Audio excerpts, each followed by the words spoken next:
The planet Nimra was quiet. It always had been.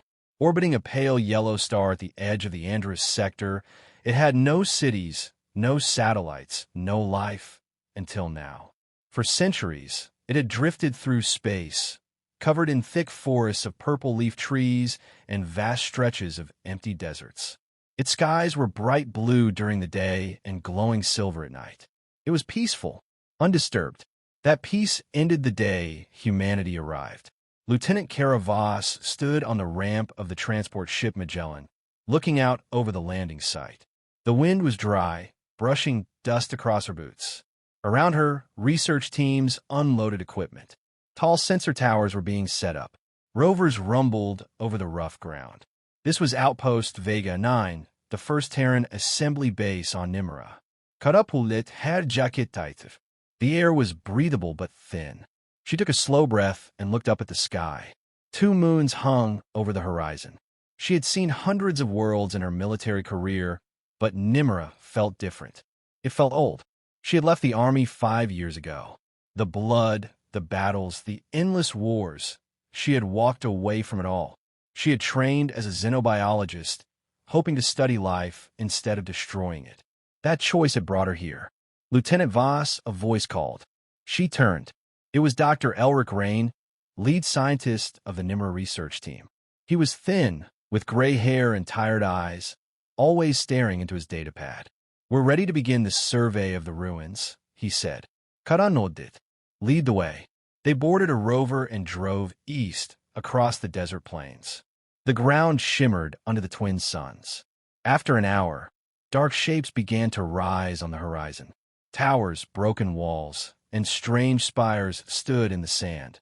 Massive structures, ancient and silent. The ruins. Kara stepped out of the rover and looked up. The walls were covered in markings, symbols and patterns carved deep into the stone. No one could read them. The language was unknown. The civilization that built this place had vanished long ago. "We believe this was a control center," Rain explained, leading her into a dark hallway. "Possibly a communications hub." Kara followed him deeper into the structure. The air grew cooler. Lights from their suits cast long shadows on the walls. They reached a large chamber filled with strange devices, panels, crystals, and machines that hummed softly with energy.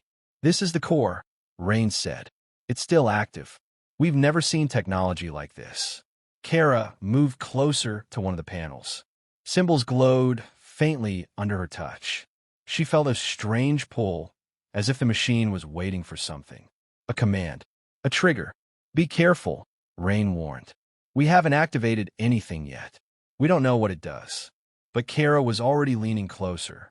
Her hand hovered over a glowing symbol shaped like an eye. It pulsed softly, almost alive. She hesitated. Then she pressed it. The chamber shook. Alarms on their suits lit up. Energy surged through the walls. The machines roared to life, lights flashing in a pattern. A deep hum filled the air, growing louder and louder until it felt like the entire structure was vibrating. "Kara, what did you do?" Rain shouted, backing away. I don't know," she yelled. A beam of light shot up through the roof into the sky.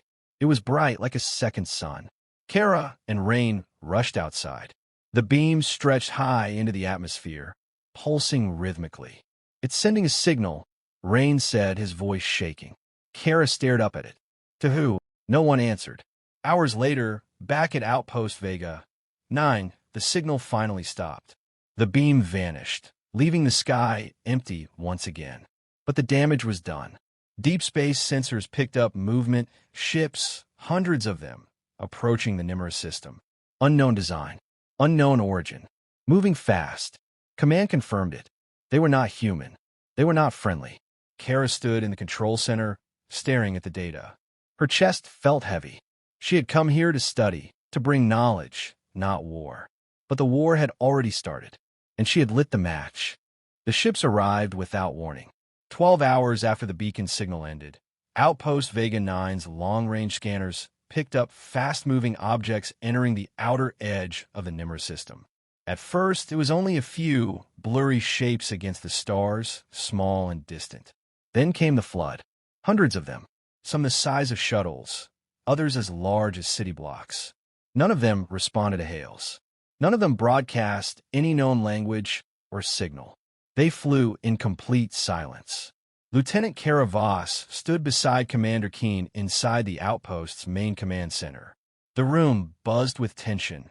Screens flickered, officers barked updates, and red lights blinked steadily overhead. Everyone moved quickly, but no one spoke too loud. Fear filled the room like static. "We don't know what they want," Keen said, staring at the growing formation of red dots on the tactical map. "But they're not slowing down. They're responding to the beacon," Kara said quietly. "I triggered it." Keen looked at her, his expression unreadable. What kind of signal was it? Some kind of call. A pulse. Kara felt a chill creep up her spine. Maybe even a warning. "Well, if that was a welcome mat, we're about to meet our guests." The fleet reached orbit within the hour. From the surface, their ships were like black blades slicing through the sky. Their shapes weren't smooth like human designs. They were jagged, segmented, and alive. Their hulls moved as if breathing. No engines fired, no lights glowed. They simply hovered there, silent and watching. Then the largest ship moved. It descended through the atmosphere slowly. Clouds curled around it, flashing with lightning. It hovered over Outpost Vega 9, casting a massive shadow across the desert. Everyone inside the command center held their breath. "We're attempting one last communication," the comms officer said. "Broadcasting in all major languages. Visual, audio, math-based patterns. Static." Then, something responded. A sound came through the speakers. Not a voice, not a message. A high-pitched screech, layered with clicks and roars. It wasn't communication. It was a command. The attack began. Without warning, the massive ship fired a beam of energy straight into the ground. The desert exploded. Sand, rock, and equipment vaporized in a flash of light. Half of the outer camp vanished in an instant. Fire spread. Sirens screamed. Kara was thrown off her feet as the shockwave hit the base. "Shields up! Return fire!" Keen shouted, but it was already too late. Hundreds of smaller ships descended like a swarm. They struck from the sky, moving faster than any human aircraft. Defense drones rose to intercept, but were torn apart. Turrets fired blindly, trying to hold them off, but the enemy never flew in straight lines. They darted, weaved, and struck like predators. Screams filled the comms. Teams outside the walls were being cut down. Reports came in from research labs, security personnel being overrun, ground cracking open, structures falling. Kara crawled to her feet and grabbed a rifle from the weapons rack. Old instincts returned. She locked in a magazine, checked the sights, and ran toward the outer corridor. Dr. Rain's voice came through her earpiece. "They're inside the ruins. They breached the site. Kara, they're inside the damn walls. I'm on my way." She sprinted through the chaos, smoke curling around her as explosions lit up the sky. The base was falling apart. Soldiers were dying. Machines were failing. But Kara kept moving. Outside the ruins, she found what used to be a research tent, now crushed under a piece of alien hull. Rain was bleeding, half covered in rubble. Kara pulled him free and dragged him behind a collapsed wall. "They're everywhere," he gasped. "It's not just machines. They're alive. They're inside those ships." Kara peeked over the rubble. He was right. The enemy wasn't just machines. Insectoid creatures poured out from the ships. Six-legged, armored, with long blade-like limbs and black, glassy eyes. They moved in perfect coordination without speaking. No hesitation. No fear. One of them spotted her. It hissed, its jaws opening into 4 parts. Kara raised her rifle and fired. The bullets tore into the creature's neck, but it didn't scream. It simply fell. Another took its place. She pulled Rain up and ran again. She reached the last evacuation point, just as the final transport ship powered up. Keen was there, wounded but alive, guiding survivors aboard. "We're pulling out," he shouted. "We can't hold this place." Kara helped Rain up the ramp and climbed in. As the ship lifted off, she looked back. Outpost Vega 9 was burning. The ruins were crawling with Zarkeen, if that was even their name. The enemy hadn't just arrived.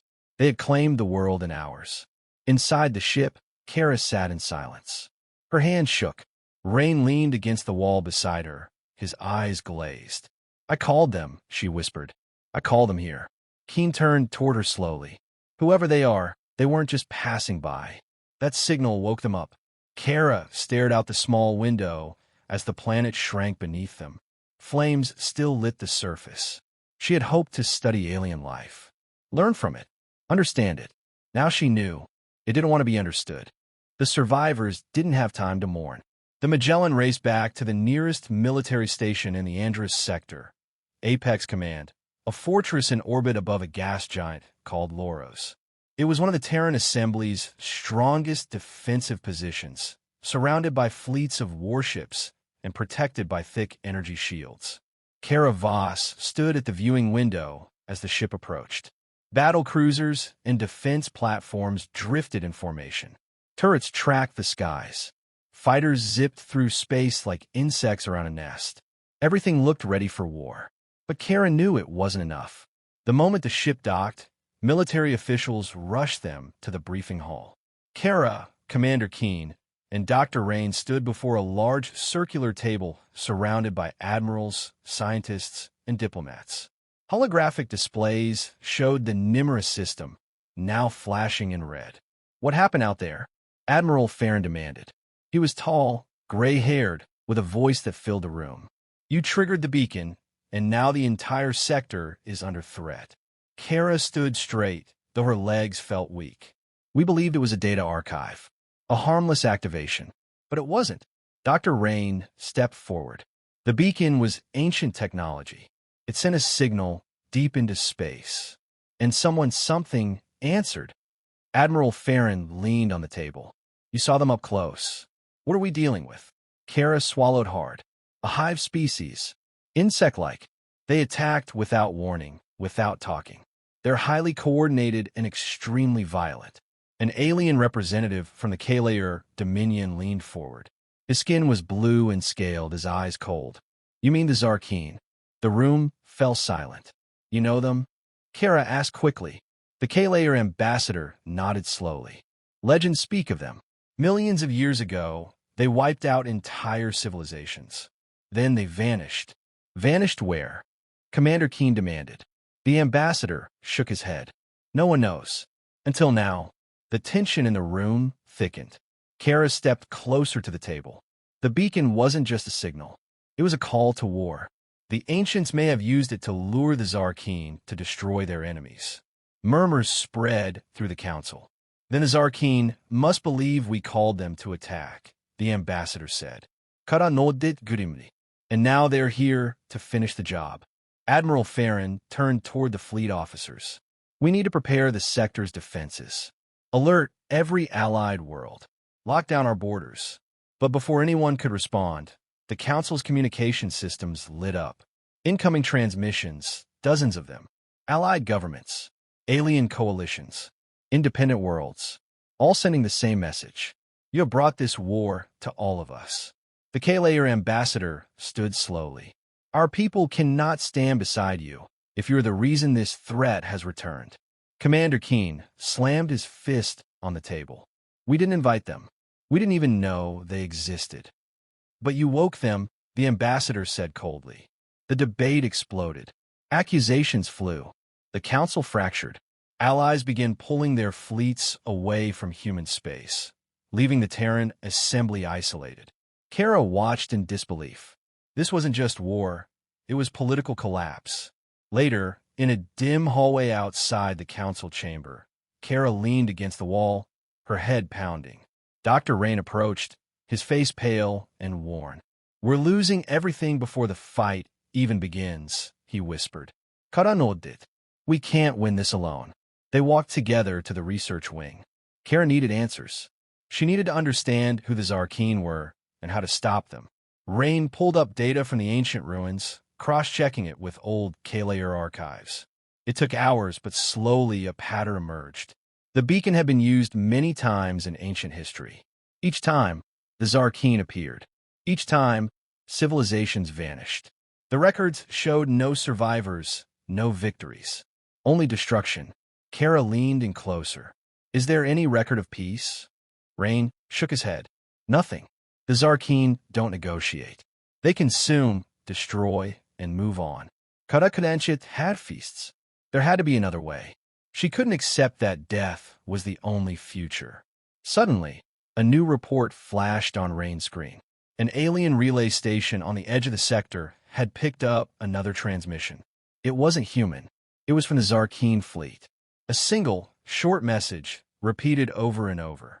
Rain played the translation. Surrender or die. Resistance is extinction. Kara felt her heart sink. They're not just coming for Nimura, she whispered. They're coming for all of us. Rain nodded slowly. And we've already been marked as their enemy. Kara stood, her mind racing. There was no more time to argue. No more time to hide. She had to find a way to face them. A way to fight, or everything she knew would burn. Kara Voss sat alone in her quarters on Apex Command, staring at the empty walls. She hadn't slept. She hadn't eaten. Her mind kept returning to the same thought. There had to be a way to reach them. There had to be something more than surrender or death. But every record she had read, every report she had seen, told her the same thing. The Zarkeen did not talk. They did not reason. They only destroyed. Still, Kara wasn't ready to give up. Hours later, Admiral Farron called an emergency meeting. The Zarkeen fleet had stopped advancing. Their massive ships now floated on the border of the Andrus sector, waiting. They had sent no new messages. No attacks. Just that one brutal demand. Surrender or die. Admiral Farron turned to the room. We have one chance. We try to talk. If they refuse, we strike with everything we've got. No one argued. Everyone knew the truth. They were running out of time. Cut us to it. Let me lead the mission. The room fell silent. All eyes turned to her. You want to face them again? Keen asked, surprised. I called them here, she said firmly. I have to face what I started. Admiral Farron nodded slowly. You'll take a small team. One ship. You go in, try to make contact. If they open fire, you get out. Understood. Kara nodded. Understood. The Valkyrie was a light, diplomatic vessel. Fast, unarmed, and small. Kara boarded with Dr. Rain, 2 pilots, and a translation AI built to process unknown languages. It wasn't much, but it was all they had. The journey was short. The Zarkeen fleet wasn't far. Their ships were massive, dark, shifting shapes, alive and silent. Kara had seen pictures. Seeing them in person was something else entirely. They looked like a wall of death. The Valkyrie sent every greeting signal known to the Terran assembly. Human language, math patterns, universal frequency codes, even peaceful visual symbols. For a long moment, there was nothing. Then, the largest ship shifted. A pulse of energy lit up its core. Kara felt the deck tremble. They're responding, Rain whispered. A voice came through the speakers. Deep, layered, unnatural. It wasn't a sound meant for human ears. The AI struggled to process it, words forming slowly on the screen. We hear you. You have summoned us. Speak. Kara took a breath. She leaned toward the mic. This is Lieutenant Kara Voss of the Terran Assembly. We did not mean to summon you. We made a mistake. We seek peace, not war. Silence. Then the voice returned, colder this time. You are marked. Your signal was clear. You have declared yourselves prey. Kara tried again. We are not your enemy. We did not understand what the beacon was. Irrelevant. You have declared war by waking the swarm. There is no peace. There is only survival. Kara's throat tightened. She glanced at Rain. His face was pale, his eyes wide. The translation was clear. The Zarkeen had already made their choice. Still, she pushed once more. If we surrender, will you spare us? A long pause. No. Weakness is death. You will be consumed. Resistance or surrender, it makes no difference. Kara's hands trembled. This wasn't negotiation. This was a death sentence. She turned to the pilots. Get us out of here. But the Zarkeen were faster. The massive ship fired a warning shot. Bright energy slicing past the Valkyrie. The shockwave knocked the ship sideways. Alarms blared. The pilots fought to keep control. We've lost shields, one shouted. Kara grabbed the comms. This is Lieutenant Voss. We are unarmed. We are leaving. The broodmind spoke one last time. Run, little prey. We will find you. We will consume you all. The comms cut. The ship rocked again as more energy pulses fired. The Valkyrie spun through space, engines straining. The pilots pushed the thrusters to full power, weaving through the blasts. Somehow they made it clear. They jumped to light speed, leaving the Zarkeen behind. Back at Apex Command, Kara reported the failure. She stood in the council chamber, her voice steady but hollow. They refuse peace. They refuse surrender. They only want destruction. Admiral Farron lowered his head. No one spoke. The room felt heavier than before. Commander Keen stood slowly. What do we do now? Farron clenched his fists. We fight. With every ship, every soldier, every weapon we have. Kara's heart ached. She had tried. She had hoped. But the broodmind had answered, and its answer was death. As the council broke apart to prepare for war, Kara stayed behind, staring at the star map. Nimra, Apex, Earth, so many worlds, so many lives.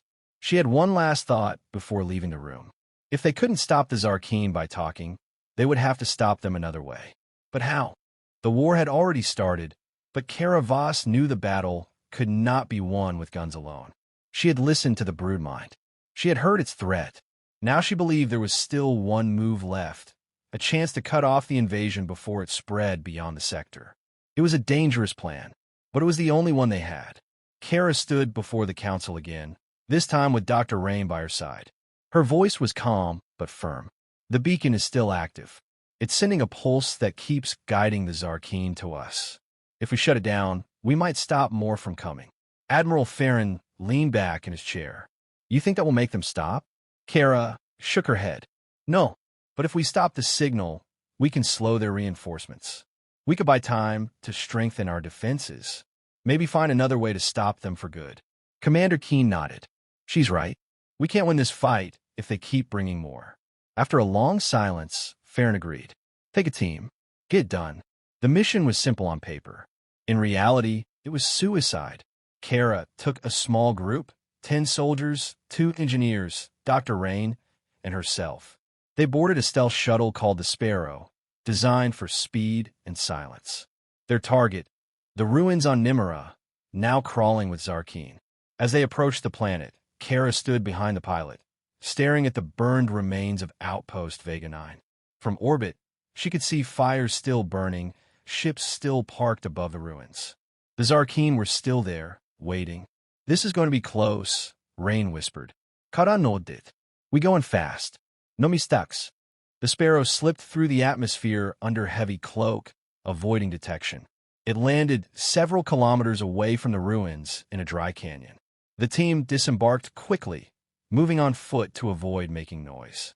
The ground was littered with debris, wreckage from the first battle. Kara's boots crunched softly on the broken metal and bone. Every shadow looked like it could move. Every gust of wind sounded like hissing. They reached the outer wall of the ruins after nightfall. The air was cold. The sky was black, dotted with stars. Kara raised her hand, signaling the team to stop. Ahead, alien shapes moved through the ruins. Zarkeen soldiers, their insect-like forms glowing faintly in the dark. We'll have to go around, Kara whispered.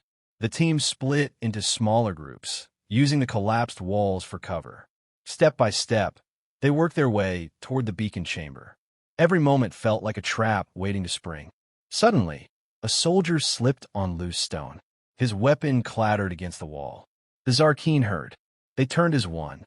Sharp clicks echoed through the air. In seconds, the swarm charged toward them. Move! Go now! Kara shouted. The team ran for the chamber entrance. Laser fire lit up the night. Screams filled the air. Soldiers fell behind, buying the others time. Kara didn't look back. She couldn't. They reached the chamber door. Kara slammed her hand on the control panel. The door creaked open just enough for them to slip inside. As it sealed shut behind them, the screams outside were cut off. Kara leaned against the door, breathing hard. Rain sank to his knees, shaking. Only 5 of them remained. We have to keep moving, Kara said, pulling Rain to his feet. They hurried deeper into the chamber, past glowing panels and humming machines. The beacon stood in the center, still pulsing slowly like a heartbeat. Rain ran to the control station. I think I can shut it down, but it won't be easy. This tech is alive. It's resisting me. Kara stood guard, watching the entrance. She could hear the Zarkeen scraping on the walls outside. Time was running out. Hurry, Rain. He worked quickly, fingers flying over the symbols. Lights flickered. The pulse slowed. Kara felt something strange, a pressure in her mind, like something was watching.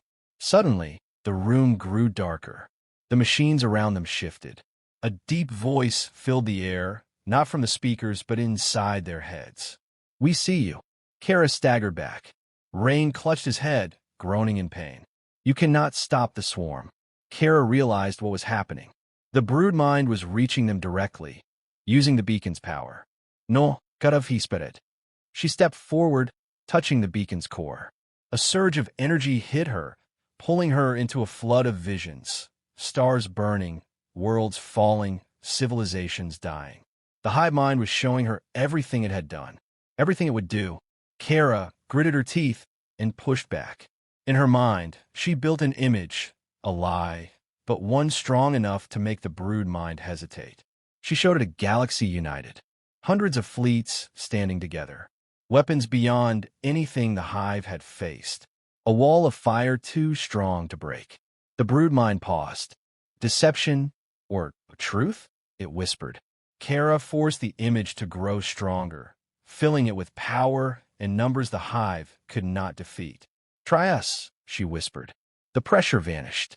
The room lit up again. The machines around the beacon shut down. The pulse stopped. Rain collapsed to the floor, gasping. Kara fell to her knees, shaking. The door behind them burst open. Zarkeen's soldiers rushed in, but they stopped, their eyes flickering. They stood still for a long moment, then slowly backed away. The hive was retreating. Kara stood on trembling legs. She grabbed Rain's arm and pulled him up. They made their way out of the ruins as the Zarkeen ships began lifting off, leaving Nimra behind. Hours later, back on the Sparrow, Kara watched the planet shrink beneath them. The war wasn't over, but the invasion had stopped for now. Kara leaned back at her seat, exhausted but alive. They had done the impossible. Kara Voss had survived Nimra. She had seen the beacon shut down and watched the Zarkeen leave the planet. But she knew they were not gone. She knew the brood mind was still watching, still calculating. Back at Apex Command, the mood was mixed. Some believed the Zarkeen had retreated in fear. Others feared they had simply paused to gather more strength. Kara knew it was the second. She stood before the High Council again. Admiral Farron, Commander Keen, and alien representatives from allied worlds listened as she explained everything. "I connected with their mind," she said, her voice steady. "I saw what they are. They don't understand peace. They only understand survival. The only reason they stopped is because I made them believe we were stronger than them." Admiral Farron leaned forward. "But we're not. Kara nodded. We're not. It was a bluff. And when they realize the truth, they'll come back." The room fell silent. "So what do you suggest?" Keen asked. Kara took a breath. "We need to make the lie real." Confusion spread across the council. Farron frowned. "Explain." Kara stood and activated the holographic map. Stars filled the air between them. "We build the largest alliance this galaxy has ever seen. We bring every species, every fleet, every defense network together. We make the broodmind believe that if they attack again, they will lose." The K-Layer ambassador stood. "After what you did on Nimra, most species don't trust you. Why would they join us?" Kara met his gaze. "Because they have no choice. If the Zarkeen win here, they'll move on to every other world. No one is safe. We either stand together, or we all fall one by one." The ambassador looked around the room. He knew she was right. Farron crossed his arms. "And if they call your bluff before we're ready?" Kara's jaw tightened. "Then I go back in." The council approved the plan, though no one felt confident. Kara left immediately, gathering diplomats, sending envoys, and begging every government to listen. Days turned to weeks. Some species refused. Some ignored the call, but many understood the threat was real. Bit by bit, the alliance began to grow.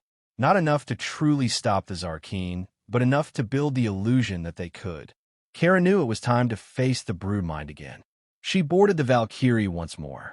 This time, she was alone. No soldiers, no backup, no weapons. Only her and the ship's AI. As she neared the edge of the sector, she opened a direct channel to the Zarkeen fleet. "This is Kara Voss," she spoke firmly. "I know you're listening." Silence stretched long enough to make her doubt. Then the voice returned. Cold, sharp. "You still live. Your weakness remains. Karakananchit had feasts. I've seen your mind. I know your hunger. But I've also seen your fear.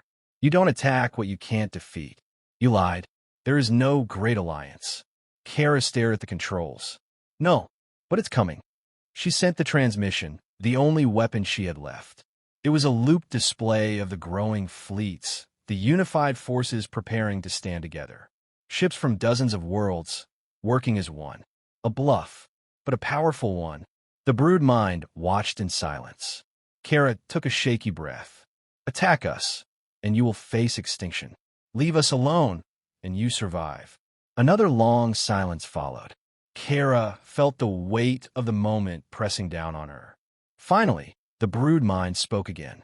"You are fragile prey, but your deception has weight. We will wait. We will watch. We will return, if weakness is shown again." The connection cut. The fleet began to drift away, slipping into deep space like shadows fading in the dark. Kara collapsed into the pilot's seat, shaking. It had worked. The bluff had worked for now. Back at Apex Command, Kara reported the broodmind's final words. The council listened in silence. "They're gone," she said, "but they'll be watching us forever." Admiral Farron nodded slowly. "We'll keep building the alliance. We'll make the bluff real." Commander Keen placed a hand on Kara's shoulder. "You bought us time. You gave us a chance." Kara didn't feel like a hero. She felt like someone who had barely held back a tidal wave. But it was enough. For now. Later, she stood alone at the viewing deck, staring at the stars. Dr. Rain approached quietly. "Do you think they'll ever stop?" he asked. Kara shook her head. "No, but we can make sure they never succeed." The stars stretched on forever.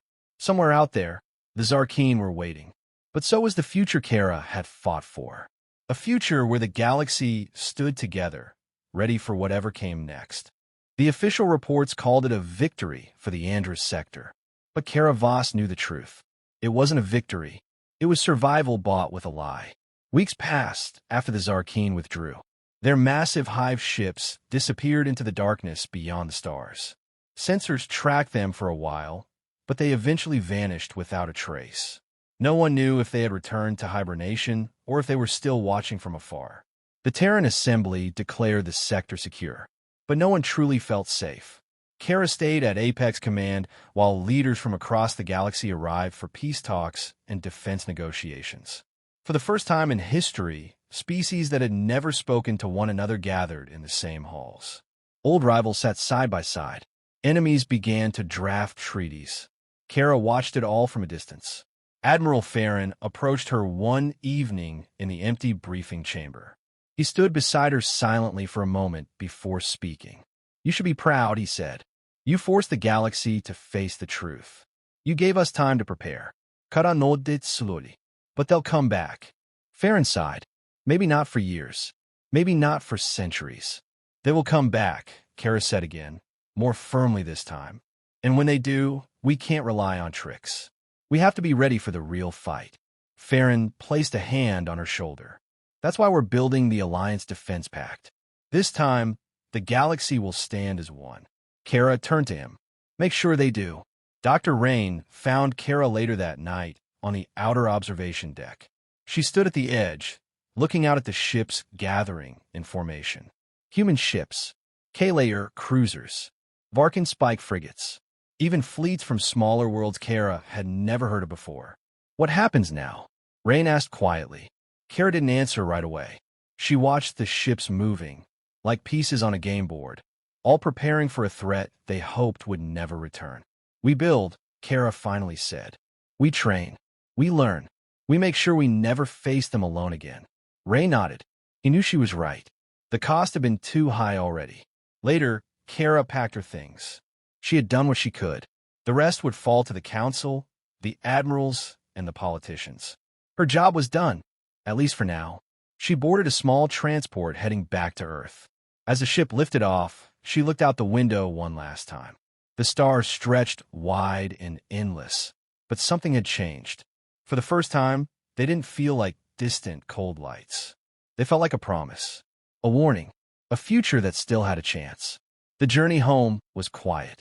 Kara spent most of her time staring out at the stars, remembering the faces of those they had lost on Nimera, the soldiers who had fallen, the people who had trusted her.